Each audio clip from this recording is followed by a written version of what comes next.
Hello everyone, welcome to my channel. आज म पुरानो टी सर्टबाट एउटा क्रप टी सर्ट बनाउन गइरहेको छु। त्यसको लागि हामीलाई चाहिन्छ पेन, मेजरिङ टेप, सिजर अनि पुरानो टी सर्ट। फर्स्टमा म यसको लेन्थ 15 सेन्टिमिटर मेजर गरेर चिन्ह लगाउँछु अनि काट्छु।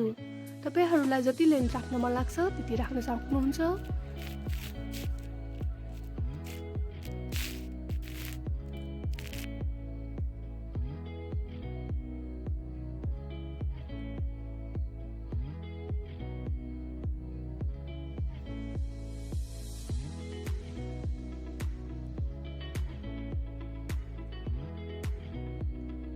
यसरी मेजर गरेर काटिसकेपछि म यसको अर्को भाग 17 सेन्टिमिटर मेजर गरेर चिन्ह लगाउँछु अनि काट्छु।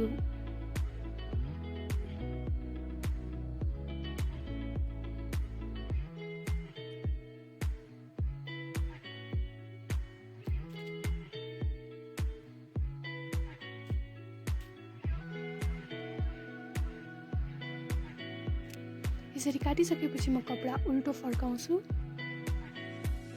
अनि यसको लेन्थ सिलाइदिन्छु।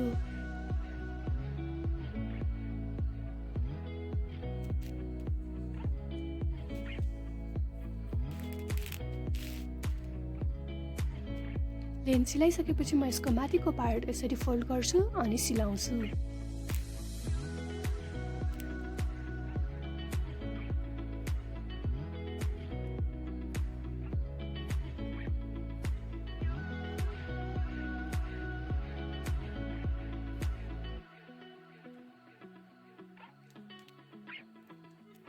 यसरी सिलाइसकेपछि म यो टी सर्ट एउटा साइडमा राख्छु र अघि बाँकी रहेको कपडाको साइड काट्छु।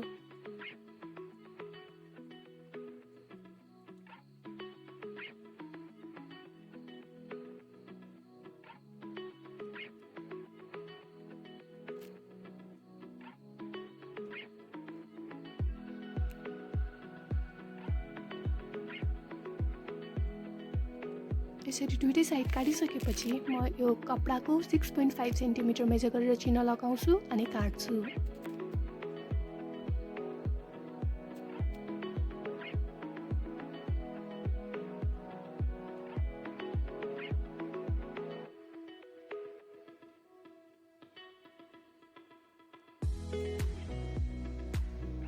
यसरी काटिसकेपछि म यो कपडा फोल्ड गर्छु। यसरी फोल्ड गरेर यसको साइड सिलाइदिन्छु।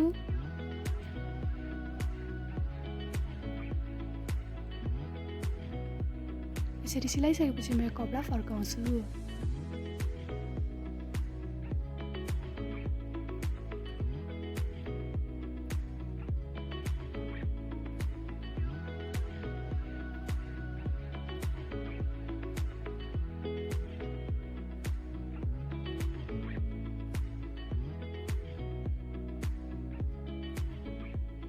यसरी सिलाइसकेपछि मैले अघि सिलाएको कपडामा यसरी माथिबाट राख्छु।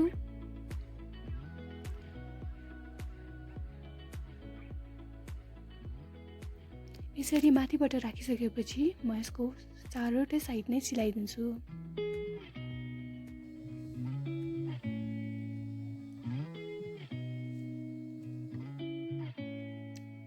अब हाम्रो टी सर्ट रेडी भयो। I hope you all like this video. Thank you so much for watching. Bye bye.